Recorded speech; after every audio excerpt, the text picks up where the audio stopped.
You're listening to 94.4 FM, Salford City Radio, the Friday Sports Show. You're listening to Salford City Radio, the Friday Sports Show on 94.4 FM, Salford City Radio, 94.4 FM, the Friday Sports Show. With your host, Jimmy Petruzzi. Bringing you news to the local area and around the world. We aim to bring Salford to the world and the world to Salford. One of the aims of the show is to increase awareness and participation of sport. We've been very fortunate in this show. We've some of the world's best athletes, sports people, coaches, trainers, sports psychologists, sports scientists. Many people have been on the show and give us an insight into what they do professionally. We also have a segment on the show. We speak to some of the world's most influential people in the field of psychology and related fields who share their ideas, research, theories, and it's been really fascinating. Today, a very interesting guest who has got a lot of experience in coaching. He's worked in England, Finland, Portugal, and Italy, and I'm sure he'll tell us a lot more about his work shortly. And we're very fortunate on the show to have today's guest, who's going to give us an insight into what it's like to coach football abroad. I know I'm really fascinated to hear what he's got to say, and I'm sure our listeners, many who are passionate about sport and really enjoy hearing what it's like sort of to coach abroad, are going to be really intrigued as well. So Fabrizio Piccareta, welcome to the show. Great to have you on board. Thank you, Jimmy. Thank you for the invite, and I'm very glad to share some ideas and thoughts with people and you.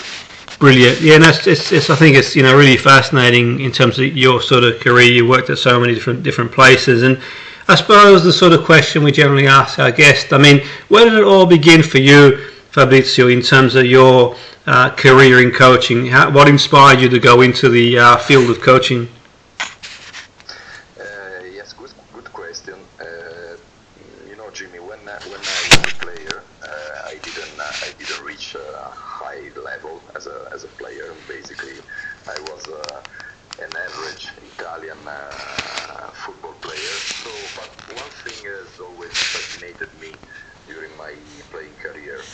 I always asked myself questions about why and why we were doing something in training.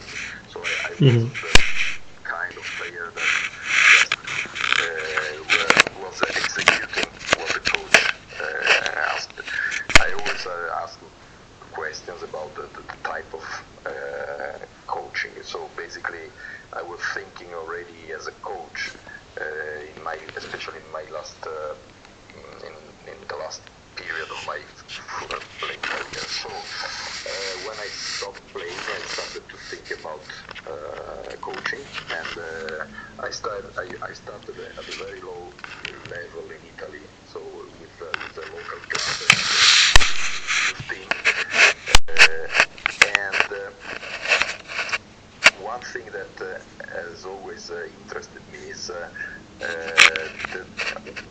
how we learn to play football as a young players, if you know what I mean. So I don't think that there is someone outside of us that can really teach football. So this is something that we can learn from the game itself. So this is something what I've always driven my interest. And then, of course, after that, I had all my different experiences with all the teams, local teams, semi-professional teams, and once I had the chance to move to England in 2011. At that point, my proper professional career started with Swindon Town, and then the rest is history. But one thing that is important, rather than listing the teams where I worked, is the reasons why. As you asked, what has inspired me is the curiosity to understand how to improve a player, how to create a game model, how to create an identity of the team. This is something that is still driving my will to coach. Yeah, that's really interesting in terms of sort of how you got to where you are and sort of, the experiences you've had in so many different countries, Fabrizio. In terms of yourself, I mean, you mentioned there obviously sort of you've worked in the UK. What were the sort of differences sort of football wise in terms of, say, I mean, obviously at the time Italy, it's sort of, we sort of think back to sort of Italy certainly in the 90s and early 2000s, the sort of teams were probably, above and beyond. Remember the great A.F.C. Milan, remember a lot of the Italian national team. And in terms of yourself, I mean, what were your thoughts when you sort of arrived in England to coach? Was there any sort of differences in terms of the way sort of it was coaching was in the UK to Italy? To be honest with you, when I first moved to England in 2011, so we're talking about 11 years ago, in League Two, of course the type of coaching was completely different compared to what we brought there as an Italian staff. Yeah. So we tried to implement something, especially with the fitness, the fitness coaching, and also, I remember that at the time the team, the players were used to train always to 100% physically, especially the pace of the training session was always high without any let's say any variation in the intensity. I remember that the players were struggling a bit when we asked them to work 50% of their physical intensity, but to be always switched on mentally. So especially in the tactical side of the coaching, that was the main issue that we faced. The differences are always about more than the type of the coaching side is more about the communication, about how to learn how to deal with different players from different nationalities. So this is what I think is most interesting, and this is something I experienced moving from England to Portugal to Finland. When you have to deal with different players from different nationalities, different cultures, different backgrounds, you have to learn how to engage everyone differently, because of course to talk and to interact with let's say a Greek player is not the same that you do with a Brazilian player. So this is the let's say the most important thing to learn, and this is something I've created some problem to me as well, because I remember that at the first, especially the first period, I thought that was right to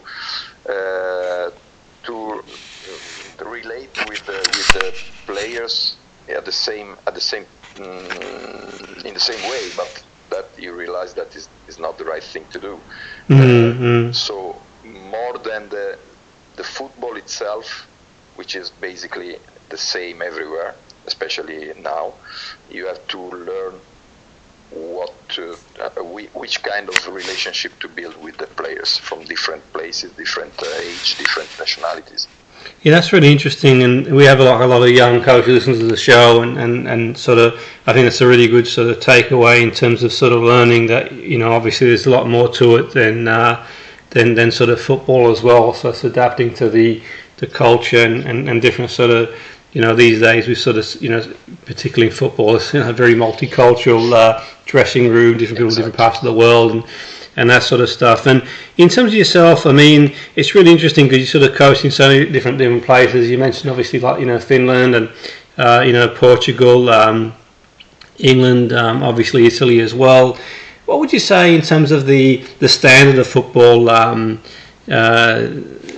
Fabrizio, sort of, I know it's hard to compare because you worked at different levels in different countries, but sort of generally speaking, what would you say in terms of the standards of football that you've experienced? What are some of the differences in terms of the standards from your experience in the different countries you worked in? Yes. Okay.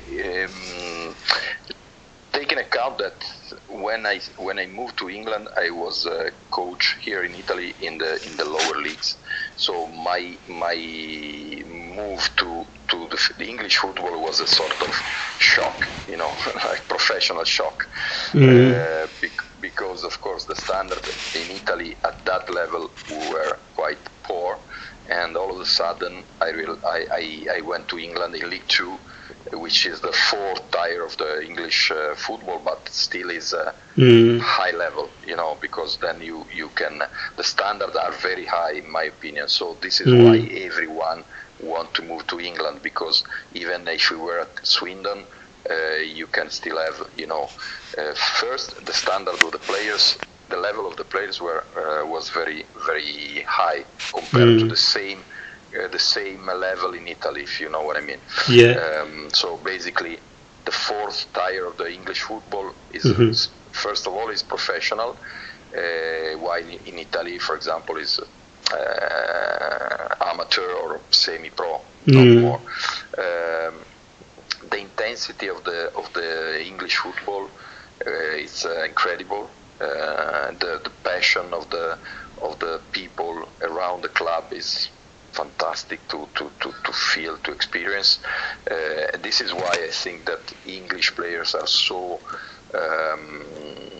intense in their game, because the environment pushes you to be at your best every single day, every single game. I remember that was amazing me was that, for example, the crowd was rocking even when you win a corner kick. This it doesn't happen, you know what I mean? Yeah. So this is something that in England light the enthusiasm of the people, even when your team win a corner kick, which is amazing for me, same for example, something that people don't know, maybe in Finland they used to announce with the speaker when the team win a corner kick. Wow, this is it's crazy. I mean, This is even the speaker announce when your team, the home team, win a corner kick, which is unbelievable in Italy. I myself what they are doing, but this is something that is part of the culture. The big difference, for example, from England and Portugal, in terms of football, is that the pace of the game in Portugal is lower. But the quality of the players, the quality of the technical side part of the game is higher. So typical Spanish or Portugal players maybe don't put the same intensity in their game, but they have more knowledge maybe of the tactical. They ask more questions. While, for example, I remember our English players were more, let's say, enthusiastic, and they're more energetic, but maybe they ask a bit more. While, for example, in Portugal, they ask more about the tactics and the principles of play. In Finland, is another type of football. Of course, Finland football is not the main sport, because, as you know, football in Finland, like all Scandinavian countries, ice hockey is the main sport. So Finnish players are like they are professionals, the great professional, but they don't have the same hunger, if you know what I mean. Because football is not part of the daily life, like in Italy or in England or Spain, Portugal, where people are crazy for football. In Finland, they are crazy for ice hockey, for example. And the players are the same, so you have to push them more in terms of intensity. Even if they are very good professional, they do everything properly. They look after themselves, but they don't put the same drive, if you know what I mean, because they don't feel it like we say in Italy. Football is even more than life or death, you know. Absolutely, definitely. So this is the main difference in terms of standards. So I think that what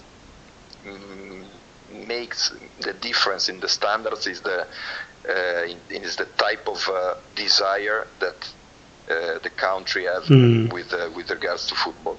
Absolutely, for sure. So definitely, sort of being a national sport in certainly Italy, England, and Portugal.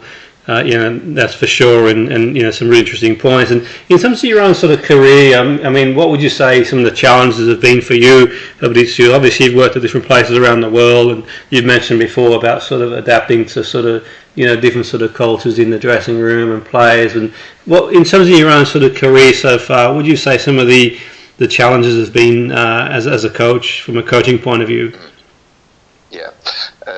Of course, I worked in different countries, but also in different positions, because I started my career in Italy as a head coach in the youth academies. Then I moved to England as assistant coach, and the first thing that you have to realize when you're an assistant is that you are not let's say the main face, the main one.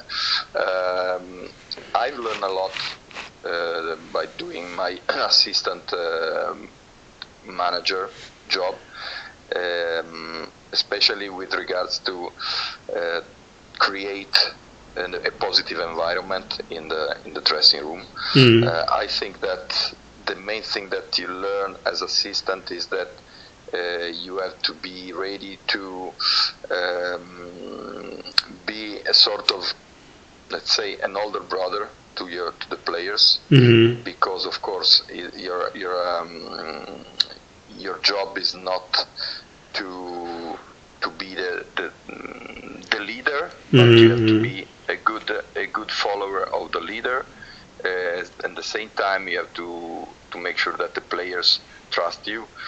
So it's not easy, but that was the main challenge. And the biggest challenge I had was in Finland, when all of a sudden I was assistant, and then the day after I became head coach with the same team. Wow, which was, that was something that I wasn't prepared, because then your players have to start to build a different relationship, because until yesterday you were an assistant, then you become head coach, and then you have to change a bit, but they know you, and so this is something I won't do, again. So I don't think that is a good situation for a coach when you are the assistant coach, or just a coach, a first team coach or assistant manager, and then you have to become the manager or the head coach of the same group of players. I don't think it can work a lot. That was one of of my biggest challenges. The things changed the season after, when of course I was the head coach, but I remember I wanted to change a lot in the team, just because I want to start from the scratch, make something new for everyone. Challenges, yes, a lot of challenges, especially once again when you deal with different players, different nationalities, you have to. This is something that I think is always good to learn. You have to create the relationship with the person. This is what I learned. So I want to build something important with the person and then with the player. I mean, if I'm not able to create this kind of relationship with the player, how can he trust me? How can he take my ideas if I'm not able to send these ideas through? I think that is part of only you can do this only through the emotions. So if I can give an advice to young coaches, don't think too much. Don't read. Of course, you have to learn, you have to study, but remember that the emotional part is the main one. This is something I learned, and I learned at my expenses, because I always thought that to build a nice drill, maybe it was more important than to build a good relationship. So, especially in England, I learned that the players, they respect you because you respect them, because you make them feel happy, you make them feel at ease, you make them feel good. They don't respect you for your football knowledge. And this is something that helped me in my following career, because I realized that basically is the same everywhere. When I was at S Roma, I've been at S Roma 3 years with the under 17, and I realized that even more with the young players, you have to do that. So even now that I left S Roma 2 years ago now, one and a half, I still have messages from my young players that ask me for advice. So if you can give something more than the football knowledge, I think is something that can remain for life. And this is something that helps you also then to become a better coach, because it's something that I think every coach can experience on the field, when you see your players that really buy in what you're offering to them. This is the most satisfying thing for a coach. While, for example, I have experienced my first years where I didn't feel that connection with the players, and whatever I can say, whatever I can offer to them in terms of football knowledge, it wasn't that right. So this is something I think we must work on, our empathy, our ability to build relationship with the players. Older players. Doesn't matter. That's really interesting stuff. I think that's some really important points you've made there. Certainly for any aspiring coach or any coach really, I think there's some key points. I think for sure, in terms of I think for me, at least with some sort of coaches go in there and sort of they try and emphasise how knowledgeable they are and that sort of stuff. But like he says, I think the players do look for that sort of connection and to know the coach sort of cares, and that's sort of really powerful stuff. And in terms of your sort of highlights, I know that you've sort of coached in a lot of countries around the world. And what would you say some of the highlights have been for you, Fabrizio, as a coach? Sorry, say again. Some of the highlights for you, some of the sort of the highlights. Highlights. Of course. Fortunately for me, I can list many highlights in my career. Of course, first of all, moving from, as I said before, lower leagues in Italy to the English football was already my first highlight. It wasn't a cup win or a championship win, but it was like a sort of upgrade of my personal life and personal career. The very first highlight of my career was at Swindon when we won the League Two title. No, but even before that, I remember the first the game we won against Wigan Athletic with Swindon Town in the FA Cup. They were Premier League side and we were League Two side. It was like and the same season we reached the JP Trophy final at Wembley. If you think that I went at Wembley in 1991 for the Champions League final, Sampdoria Barcelona, as a fan, then enter the Wembley Stadium as a coach. So I entered the stadium, I entered the pitch with my team. So that was probably the most important moment of my entire career. Wow! So, Wembley is a sort of temple for everyone who loves football. Yeah, absolutely. Then the same season we won the League Two title. The season after we were doing very well in League One, and so the other highlight was when we moved to Sunderland in Premier League. I remember one moment, a specific moment when our first game at Stamford Bridge against Chelsea.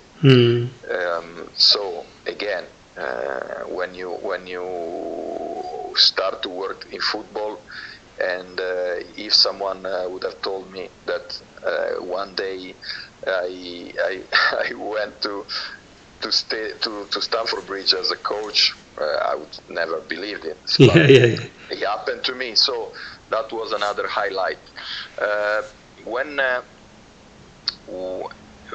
This was something as assistant, but as a head coach, of course, the highest point was to win the Finnish Cup with my team, Turku, in 2018.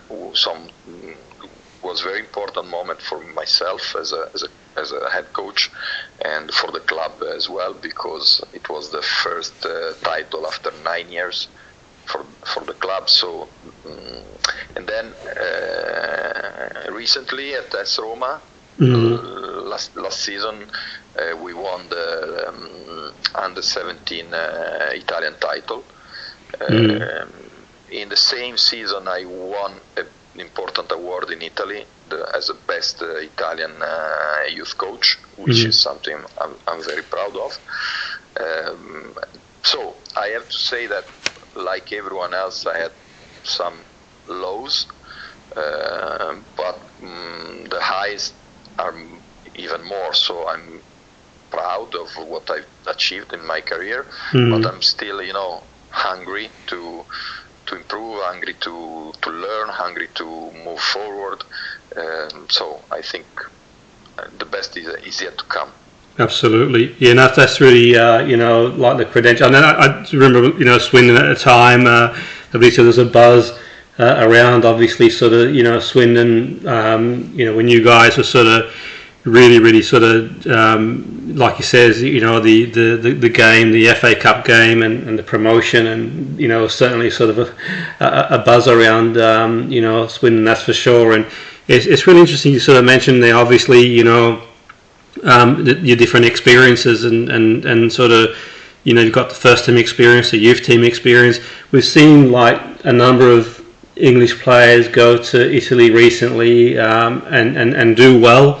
They've experienced success. And just out of interest, I know it's difficult, every sort of player's on their own journey, but what are some of the things you think for a young player, or any player for that matter, from the UK, going to Italy, what are some of the things that, I know it's hard to give advice, everyone's on their own journey, but what would you say, Fabrizio, some of the things to take into consideration if you're a player and you're sort of going to Italy to play football. What are some things maybe that you could sort of give them sort of a heads up, basically, in terms of what might be able to sort of help them to sort of adapt to the different sort of football environment. Okay. Yes, I think that you're right. Recently in Italy, English players that who came to Italy maybe are having quite good success. I mean, English, I would say British. For example, in Italy, at s.r.l, Roma, we have Abraham, Abraham, that in his first season in Italy, he did fantastic job because he scored 24 goals, which is something amazing for everyone, for any player coming from abroad, especially for an English player. Because I remember until 15, 20 years ago, English player coming to Italy, English players didn't do that well, so they had some problems. I think football and of course social life has changed dramatically, so I think that now is easier for someone coming from abroad to adapt to football in Italy, just because if you look at any big team in Italy now, the Italian players are the minority. So I remember Ian Rush, if you remember. One top player.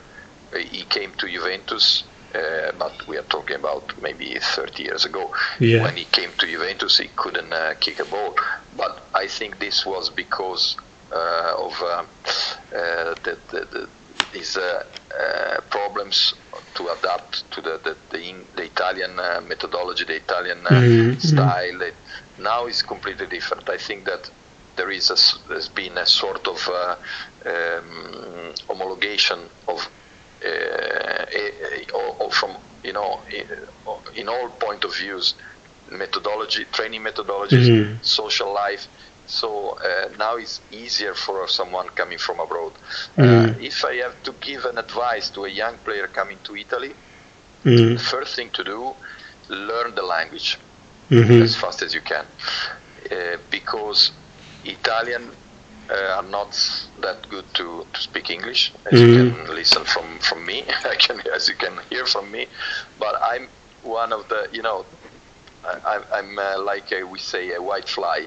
So basically, in Italy, especially football, players don't speak English that well. So it's even better for someone coming from England to learn Italian quickly, because if you learn the language, then you can adapt more and also to understand better the tactics and everything. So the first thing I would say to an English player, a young player coming to Italy, learn the language, learn the Italian way of life, because then you can get along better with your teammates. Think about that in Italy, like we experienced when we went to England. In Italy, we used to,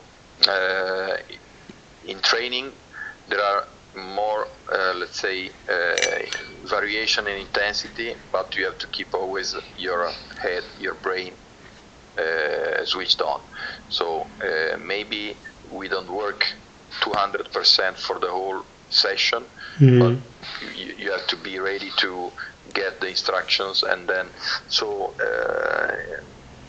it's a bit different. Also, it's something that comes from the weather itself, because in England I remember there were days where you have to run every for 2 hours because the cold, While it's important to understand. In Italy, we are used to have maybe a bit warm weather, so you can allow yourself to have rest. Some pause that you are not allowed to have in England or in Finland, like I experienced. Yes, basically in Italy I would say football is still a lot of, still have a lot of tactics. Maybe it's more about brain. It's more a brain game. While, for example, when you watch an English match, it's all about intensity.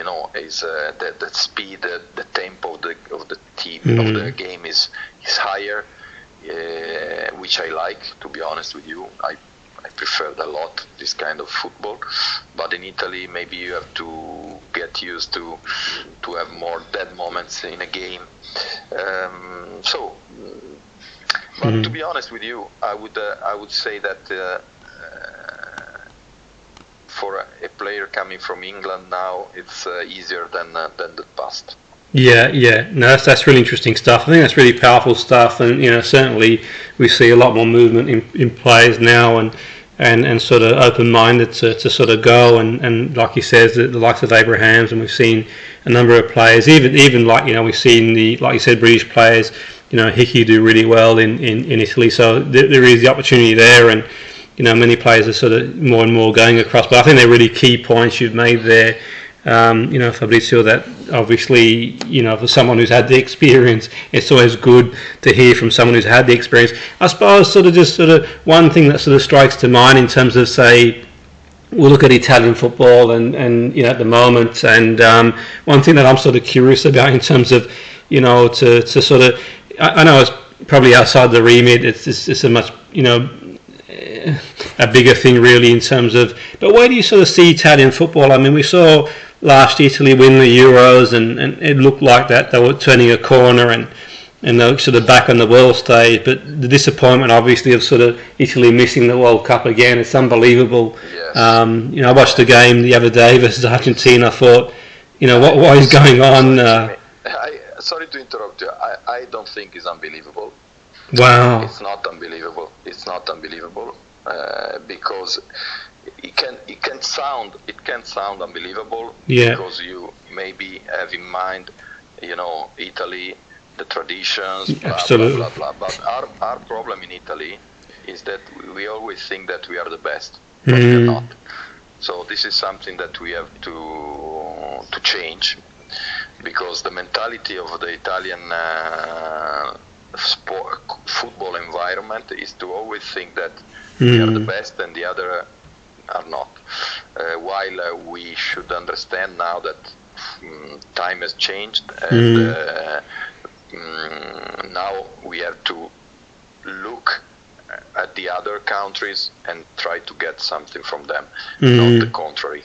I'm still convinced that as coaching, let's say, environment, so that we have something to give still, because not because I'm Italian, but because I know how much emphasis we put on our coaching development, and this is a good thing. But we should be less arrogant, judging other countries, other coaching methodologies. We in Italy, I can tell you because I live in Italy, so we still work in a manner, not myself, because I believe in always in innovation and to move forward. But I still see youth coaches doing the same thing that I was doing when I was 7 or 8. So, but it's not the same.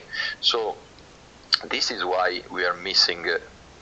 We have missed two world champions in championship in a row, because we don't. First of all, we don't play young players in the top teams, because now a young Italian player have to move to the lower leagues to have the chance to play. While, for example, if you see other countries, they are not afraid to play young players, And then this reflects also in the national teams, because think about, for example, the young English guy playing for Borussia Dortmund. That's right, yeah, Sancho, yeah. It's 2004, and he played Borussia Dortmund first team.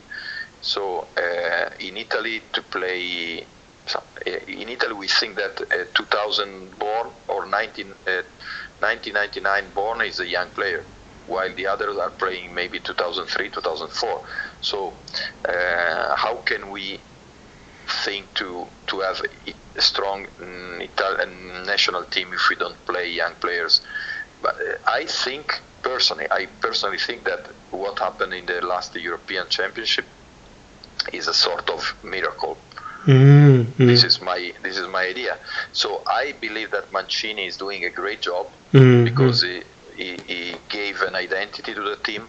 He gave a real game model. But then when you compare our players with, for example, the last game we played against Argentina at Wembley 2 days ago was an eye opener, because yes, we can play good football, but when you compare our players to the others, maybe you can see the difference. And also you can see the difference also in the Champions League. When you reach the quarterfinals, then English teams, Spanish teams, German teams, they always get the final, while Italian teams don't. So we have to pose ourselves many questions, but I think that we still say in Italy, we have to change everything, but then we don't change. Yeah, and that's really interesting to hear from a coaching perspective, Fabrizio. Obviously a lot of people have got different opinions, and some don't work in the game, but yourself obviously having the experience of working at youth level too. But would you say are there players coming through in Italy, Fabrizio? From what you can see, are there sort of players that you think can sort of go on? And we obviously Italy's got this proud tradition of producing some of the best players in the world, and like you mentioned there, Sampdoria in the Champions League in '91, and just Italy dominated the game for years. And can you see are they coming through, Fabrizio, players in Italy? Yes, there are. There are still very good talents in Italy. Of course, there's not at the moment players with the same, aura, the same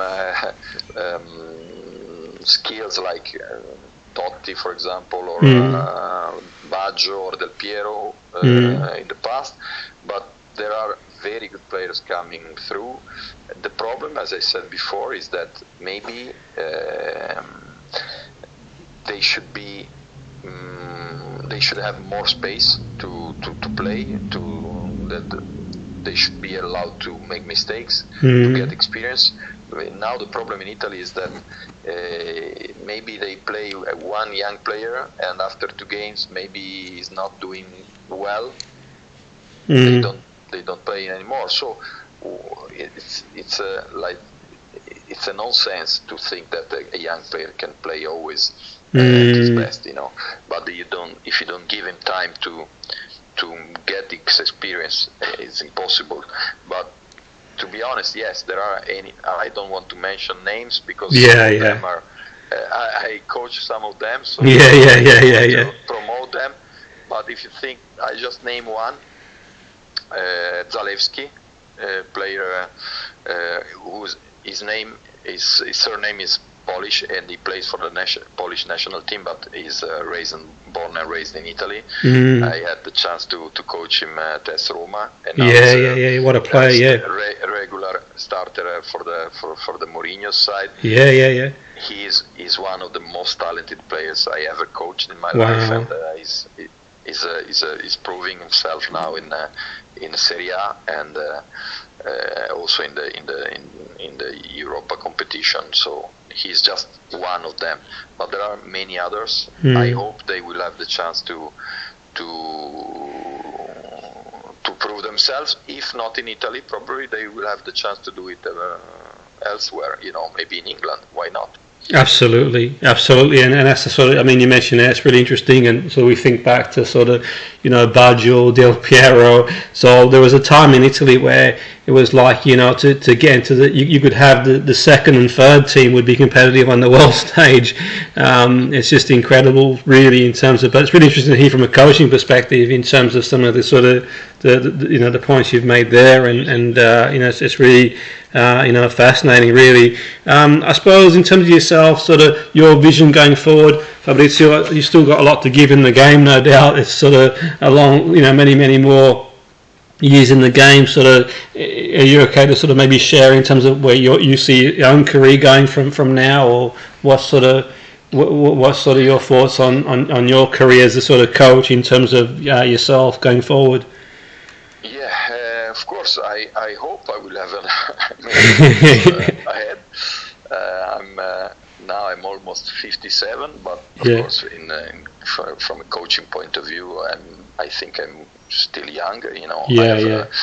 I think I have a lot to give in terms of passion, in terms of enthusiasm. I have a lot to take. I hope. I'm ready to move abroad as well again, because after many years of experience abroad, and also in Italy, but I feel myself as an international coach, if you know what I mean. So at the moment, in the last 4 years, I worked in Italy, but this doesn't mean that I want to do it forever. I'm ready to move abroad again, because I want to. Now, of course, this is my probably 20th year of coaching career, so I have a strong, let's say, strong and a clear idea of what kind of football I want to play, and I just need to find the right environment to make it happen. With the right staff, the right players, the right environment, of course, because I think that the only way to have success in football is to make sure that all the components are on the same page, because you can have maybe good players, but if you are not in the right environment with people that don't believe in what you're doing, then the problems start to create,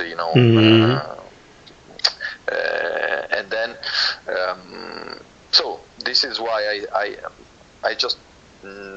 I'm just waiting for a next challenge, as I said, because I'm happy to share my ideas with my players, and as I said before, to start to build a relationship with them and convince them that what we are doing is the right thing. Because one thing that I learned is that there is no the right way to do things, but there is the way in which you believe in, and that if you can convince the players that what you do in that moment is the right thing, then you can get success. So it's all about convincing people. You know what I mean? Absolutely, yeah, and that's no doubt sort of all the experiences you've had in different sort of countries and at different levels too, and also like first team and working with younger players too. I think that's sort of a powerful sort of combination of set of experiences, no doubt, that would sort of benefit players. But it's been really fascinating speaking to you, Fabrizio. That's for sure. I found that really fascinating. No doubt our sort of listeners will have found that really interesting as well, in terms of sharing your perspectives and some of the insights into your career and football in general. So we want to thank you for coming aboard the show. It's been great of you to join us, and we wish you sort of every success going forward. So thanks again for coming on board the Friday Sports Show.